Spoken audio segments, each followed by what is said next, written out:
les familles qui voudraient prendre la parole.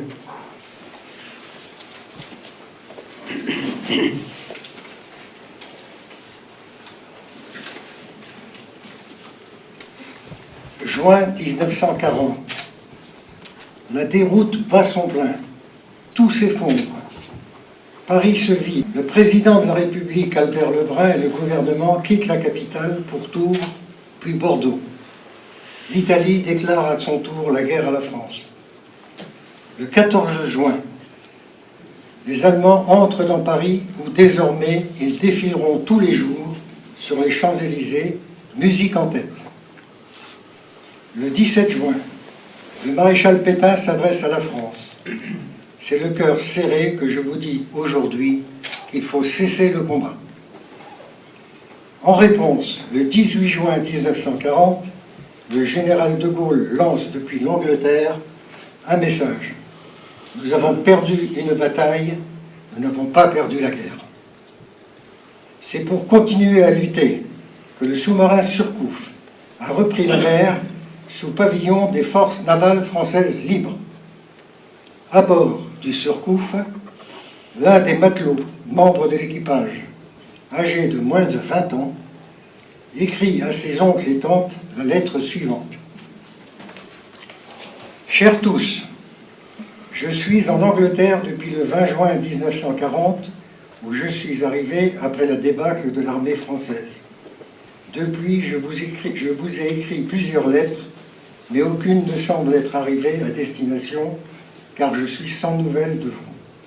Cette lettre, la seule peut-être que vous recevrez de moi, vous sera envoyée par des amis anglais qui m'ont reçu comme un fils. Quand vous recevrez cette lettre, je ne serai peut-être plus de ce monde. Aussi, je veux que vous sachiez pourquoi et dans quel but je suis parti.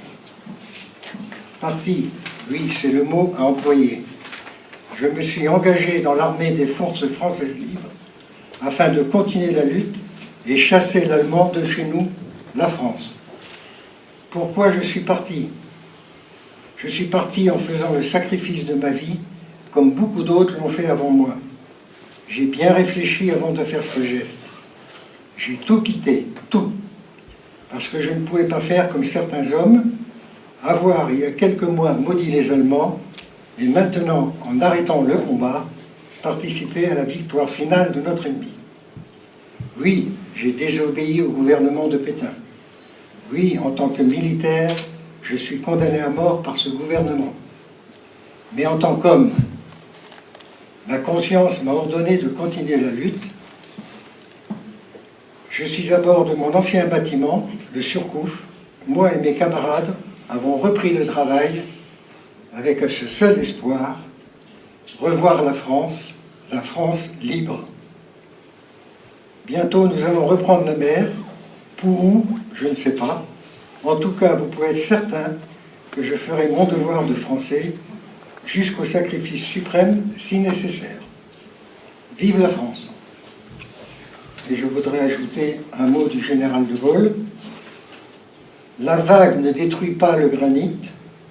Vous, les marins de la France libre, ce que vous avez fait pour la France en poursuivant la lutte sur la mer, envers et contre tous, dans le plus grand drame de notre histoire, rien, ni le temps, ni les passions, ne l'effaceront jamais. Général de Gaulle.